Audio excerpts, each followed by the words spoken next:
오늘 은혜 받으실 하나님의 말씀을 함께 살펴보도록 하겠습니다. 오늘 은혜 받으실 하나님의 말씀은 에베소서 3장 16절로 19절 말씀이 되겠습니다. 에베소서 3장 우리 16절로 우리 19절 말씀입니다. 우리 성경을 보시고 또 스크린을 보시고 같이 합독하도록 하겠습니다. 그의 영광의 풍성함을 따라 그의 성령으로 말미암아 너희 속사람을 능력으로 강건하게 하시오며 믿음으로 말미암아 그리스도께서 너희 마음에 계시게 하옵시고 너희가 사랑 가운데 뿌리가 막히고 터가 굳어져서 능히 모든 성도와 함께 지식에 넘치는 그리스도의 사랑을 알고 그 너비와 길이와 높이와 깊이가 어떠함을 깨달아 하나님의 모든 충만하신 것으로 너희에게 충만하게 하시기를 구하노라. 아멘. 여러분, 에베소서는 우리 1장에서 3장까지는 이론편으로 되어 있고요. 그 다음에 4장에서 6장까지는 우리 실천편으로 되어 있습니다. 오늘 본문은 우리 이론편의 맨 마지막 끝부분인데요. 사도 바울의 이 두 번째 기도 내용으로 우리 채워져 있습니다. 여러분, 교회는 하나님의 자녀다움을 갖추게 하는 것입니다. 우리 인간은 겉사람과 이렇게 속사람으로 구별되어 있는데 우리 인간의 속사람 안에는 영과 또 그 마음이 있고 또 이성과 의지들이 있습니다. 이 속사람을 우리 오늘 강건케 하겠다는 그런 기도의 내용인데요. 우리가 속사람을 강건하게 해서 해야 되는 일이 있습니다. 그것은 우리 본인 자신의 믿음이 우리 충만하게 하는 것과 그 믿음을 통해서 이 땅에 이 복음 증거와 하나님의 살아계심을 증거하는 이런 사명을 감당하기 위해서 바로 이런 믿음을 굳건하게 해야 된다는 것을 말씀하고 있습니다. 오늘 저는 이 말씀에 의지해서 우리 속사람을 강건하게 하라는 이런 제목으로 은혜를 나누도록 하겠습니다. 여러분, 속사람을 강건하게 하려면 첫 번째로 성령의 능력을 받아야 됩니다. 에베소서 3장 16절입니다. 그의 영광의 풍성함을 따라 그의 성령으로 말미암아 너희의 속사람을 능력으로 강건하게 하시오며 라고 이렇게 말씀하고 있습니다. 여러분, 속사람이 강건하게 되는 것은 하나님의 이 성령을 통해서 그리스도인들의 그 내적 본질을 강건하게 하신다는 것입니다. 여러분, 여기서 속사람이라는 것은 인간의 몸과 그 다음에 영혼을 구별하여 외적 인간과 내적 인간을 이렇게 구별해서 말하는 것은 이것은 헬라 철학에서 나온 그런 말입니다. 그런데 사도 바울도 이런 그 겉사람과 속사람에 대한 이런 구별을 하고 있는 것은 이런 영적인 모습과 영적이지 못한 모습을 구별하는 것입니다. 우리 고린도후서 4장 16절입니다. 우리 함께 보도록 하겠습니다.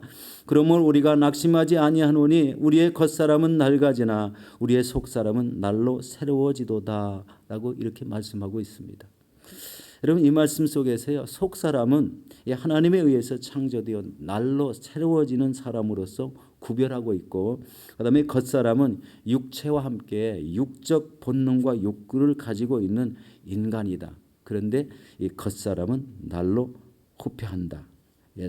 겉사람은 날로 이렇게 후패하는 낡아지는 사람이다라는 이런 표현을 하고 있습니다.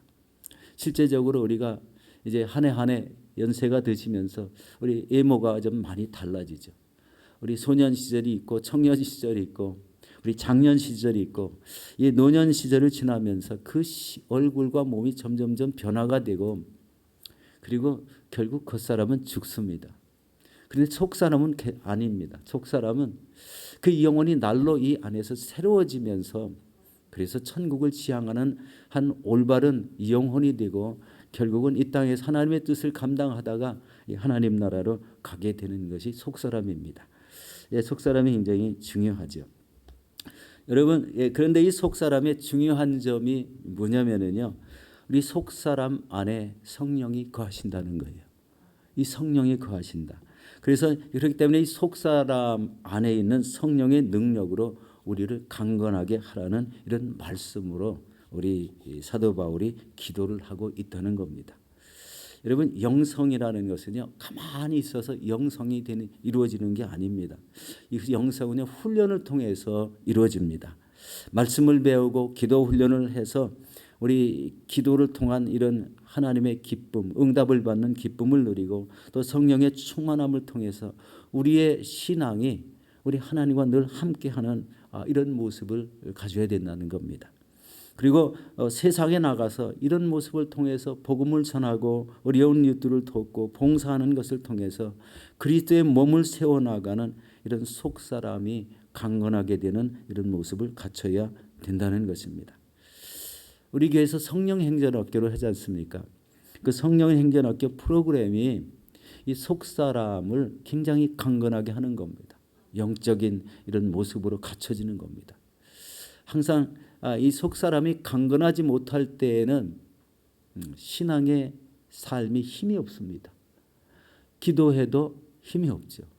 계속 우리 기도를 해도 마음의 응답을 받지 못하고 기쁨을 누리지 못하는 것은 이 속사람이 강건하지 못해서 그렇다는 것을 깨닫습니다. 여러분 이런 여건에 이렇게 정확히 맞는 것이 성령행전학교인데 지금 코비드19로 인해서 올해 본래 목표가 이 40기를 진행하는 목표를 가지고 있는데 이제 하나님이 풀어주시면은 우리 40기를 진행할 수가 있겠죠. 여러분 이 모든 여건들이 풀려서 이런 성령행전학교가 본래대로 우리 1년에 2번씩을 했는데 이제 1년에 1번씩 이렇게 계획된 이것이라도 이 성령행전학교가 잘 우리 진행될 수 있도록 많은 기도를 부탁을 드리겠습니다. 여러분 이런 모습들이 바로 천국을 지향하는 영적 모습이기 때문에 우리 속사람을 우리 말씀과 성령의 능력으로 여러분 강건하게 하시기를 바라겠습니다. 여러분 자신에게 달려 있습니다. 사도 바울이 이렇게 온 모든 성도 이 에베소 사람들에게 이런 글을 써가면서 이런 속사람의 능력을 강건하게 하시는 바로 이유는 바로 이런 모습을 통해서 천국을 지향하는 삶을 살라. 그리고 세상에 나가서는 많은 영혼들에게 선한 영향력을 미치게 해달라는 이런 말씀입니다. 두 번째는 사랑 안에서 뿌리가 박히고 터가 굳어져야 한다는 것을 말씀하고 있습니다. 우리 3장 17절 말씀입니다. 믿음으로 말미암아 그리스도께서 너희에게 계시게 하옵시고 너희가 사랑 가운데 뿌리가 박히고 터가 굳어져서 이렇게 말씀하고 있습니다. 여기서 두 가지 목표를 제시하고 있습니다. 우리 첫 번째는 믿음으로 말미암아 예수 그리스도가 성도의 마음속에 계시게 해달라는 겁니다. 우리 마음속에 예수님이 계시게 된다. 여러분 인간 스스로 예수님이 우리 마음에 계시게 할 수는 없습니다. 왜 그럴까요? 믿음은요 하나님이 주시는 선물이기 때문에 그렇습니다. 여러분 어떤 사람은 믿음을 많이 굳건히 이렇게 갖는데 어떤 사람은 믿음을 가지려고 애를 써도 믿음을 갖지 못하는 사람이 있습니다. 그 안에 그리스도가 거하시게 한다는 이 말은요. 이런 믿음이 없는 사람들에게는 그리스도가 거하지 못할 수도 있다는 것을 이야기하는 거죠. 그렇지만 여러분 믿음을 통해서 구원을 얻고 믿음을 통해서 하나님께 나갈 수 있는 것처럼 그리스도는 우리의 믿음과 구원을 통해서 우리의 마음속에 성령으로 내주해 계시게 됩니다. 그리고 우리의 믿음은 그리스도의 연합을 이루게 하고 그리고 신앙의 이 공동체가 존재하게 하시는 이런 근원이 되게 하신다는 겁니다. 그래서 하나님과의 관계는 이런 믿음을 통해서만 가능하게 된다는 것입니다. 이런 믿음에서 하나님께 여러분 신령한 노래를 올려드릴 수가 있고 또 신실한 이런 마음도 신실한 믿음도 가질 수가 있습니다. 그리고 그리스도의 뜻을 품고 하나님의 일을 감당할 때마다 우리 주님이 주신 능력으로 그 사명을 감당해서 우리 하나님 앞에 영광을 돌리게 되는 것입니다. 이 두 번째는 이 사랑 가운데 뿌리가 박히고 터가 굳어지게 한다는 이 말씀을 주고 있습니다. 이것은 그리스도의 사랑을 통해서 믿음의 뿌리가 박히고 믿음의 터가 굳게 잡혀나가면서 하나님 나라를 이 땅에 세우게 하라는 이런 말씀입니다. 결국은 우리가 우리 내적으로 성령의 능력으로 내면을 강하게 하시고 그리고 믿음으로 말미암아 예수 그리스도가 우리의 마음에 계시게 하시고 그리고 사랑 가운데 우리 뿌리가 박히고 이 터가 굳어지게 하기 위한 가장 중요한 이유는 사도 바울이 본래 이 선교사였지 않습니까? 지금 감옥에 갇혀 있는 상태에서 이런 기도를 하고 있지만 세상에 나가서 이 그리스도의 은혜와 사랑을 전파하라는 이런 의도가 강하죠. 그리고 내 자신이 항상 요동치 않는, 세상에 대해서 요동치 않는 이런 큰 믿음을 가지고 세상을 이기며 살아가라는 이런 놀라운 말씀입니다. 우리가 이렇게 하나님의 말씀을 받은 자들이 우리 옛날 옛적부터 우리 이런 사람들을 통해서 하나님 나라를 확장시켜 왔다는 것을 보게 됩니다. 여러분, 아브라함은 우리 본래 우상을 섬기는 집안에서 태어났지만 이 하나님의 부름을 받죠. 내가 이 본토 친척을 아버지 집을 떠나 내가 지시할 땅으로 가라 했을 때 우리 성경에 보니까 갈 바를 알지 못하고 떠나갔다고 합니다. 그러면서도 그는 이 갈대아 우르에서 떠나서 가나안 땅으로 들어와서 그 땅에 정착하면서 우리 하나님께만 온전히 의지하는 이런 사람으로 살게 됩니다. 그리고 이제 그의 그 믿음을 통해서 믿음의 조상이 되는 이런 역사가 생기는데 우리 이제 100세에 낳은 우리 이삭이라는 아들을 우리 드리게 되죠. 이 아들을 드리면서 하나님께서는 또 다른 그 믿음을 우리 아브라함에게 부어주는데 믿음의 조상이라는 칭호를 부어줍니다. 믿음의 조상. 그래서 이 믿음의 조상이라는 이 말씀 통해서 우리 이스라엘이라는 이런 한 나라를 형성하게 됩니다. 그리고 이 땅에 이제 모든 믿음의 후손들, 영적 후손들이 이어져 나간 것은 바로 그러니까 이 아브라함의 이런 믿음의 조상을 통해서 본래 그 민족은 아니지만 이 세계 모든 민족에게 영적 자녀들을 세워지게 했다는 것을 볼 수가 있습니다. 요셉이라는 사람도 형제의 미움을 받아서 우리 노예상에게 팔려서 애굽의 우리 친위대장 보디발의 집에 있었지만 우리 이 요셉이라는 사람이 그 집에서 일하는 모습을 보고 보디발이 이제 청지기로 삼죠. 그가 행할 때마다 무엇이 잘 되는 거예요. 그래서 하나님이 함께 하심을 보게 됩니다. 그래서 청지기로 삼았지만 감옥에 들어가는 어려움이 있었고 그리고 그 이후에는 애굽의 총리가 되어서 그 총리가 되어서 한 일이 애굽에 있는 자기의 우리 가족들을 다 데려와서 우리 애굽에 사는 동안 430년 동안에 이 거대한 한 민족으로 키워나가서 결국은 모세를 통해서 그 민족을 이끌어 가나안 땅으로 들어가서 한 나라를 이루게 했습니다. 하나님의 이 역사는 아브라함이라는 이런 한 사람을 통해서 믿음의 선한 이런 한 거대한 나라를 형성해서 하나님만 섬기는 그런 민족을 만들었다는 것을 볼 수가 있습니다. 지금은 하나님의 사람들이 이렇게 우리 하나님의 성령으로 강건해지고 예수님이 우리 마음에 간직되게 하고 바로 이렇게 믿음의 터가 굳건해진 이런 사람들을 통해서 지금도 온 천하 만민에게 나가서 복음을 전하게 하는 이런 모습을 볼 때 하나님이 바로 이런 사람들이 온 세계에 충만해서 바로 온 세상이 하나님께 영광을 돌리고 우리 예배하는 삶을 살게 하시고 하나님의 말씀에 따라 살아가기를 원하신다는 것을 우리가 깨달을 수가 있습니다.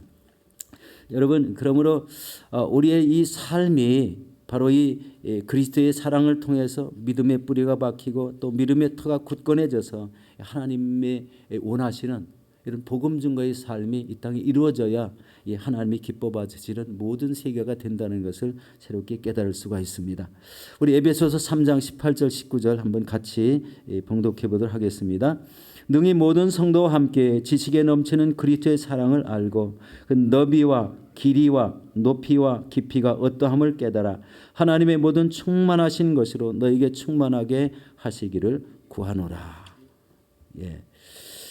바로 이런 말씀. 그러면 우리는 무엇으로 우리의 영혼을 충만하게 해야 되는가 정리해 보도록 하겠습니다. 하나님의 은혜로 우리의 영혼을 충만하게 해야 됩니다.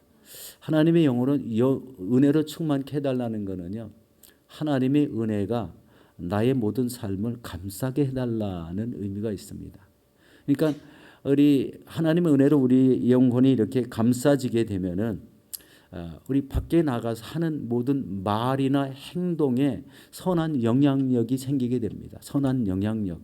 다른 사람들에게 좋은 일을 많이 감당할 수 있는 이런 영향력을 발휘할 수가 있다는 것입니다. 은연중에 삶 속에 우리 나타나는 모든 것은 하나님의 말씀에 입각한 삶을 통해서 이웃에게 그 삶을 통해서 복음이 전파되고 또 빛과 소금의 역할을 감당하는 이런 선한 역사도 일어난다는 것입니다. 그리고 두 번째는 진리로 우리를 충만하게 채워야 됩니다. 진리, 하나님의 말씀이 내 마음을 주장하게 해서 내 모든 삶이 하나님이 보시기에 어그러짐이 없는 이런 삶을 사는 것입니다. 그리고 말씀에 충만하게 되면요, 마음에서 기쁨이 넘치고 삶의 활력이 넘치는 이런 모습이 되고, 그리고 상대방에게 말씀을 전했을 때는 상대방이 말씀을 받는 이런 모습을 통해서 새롭게 그 영혼이 변화되는 이 모습도 발견할 수가 있습니다. 우리 세 번째는 성령에 충만해서 그 성령의 인도함을 받는 이런 삶이 이어져야 되는데, 여기에 이 기도의 삶을 더하면은 바로 성령의 음성을 듣고 바로 우리 하나님과의 관계가 올바러지게 되고 우리가 믿음으로 구하는 대로 우리 아름답게 이루어지는 놀라운 역사를 이루게 될 줄로 믿습니다. 우리 사랑하는 성도 여러분, 우리 주변 사람에게 이웃에게 이렇게 그리스도의 선한 영향력을 미쳐 나가시기를 바랍니다. 빛과 소금의 역할이라는 말을 많이 하는데요. 이 썩어져가는 이 황폐해져가는 이런 세상 속에 소금의 역할을 하고 삶을 통한 이런 선한 영향력, 어려운 이웃들을 돌봐주고 그들을 위해서 기도하고 또 환우들을 위해서 기도하는 이런 선한 영향력을 발휘하게 될 때 우리의 속사람은 날마다 강건해지고 그리고 하나님이 주신 이런 사명을 우리 삶 속에서 우리 넘치도록 잘 감당하셔서 하나님의 기쁨이 되시는 저와 여러분들이 되시기를 예수 이름으로 축원합니다.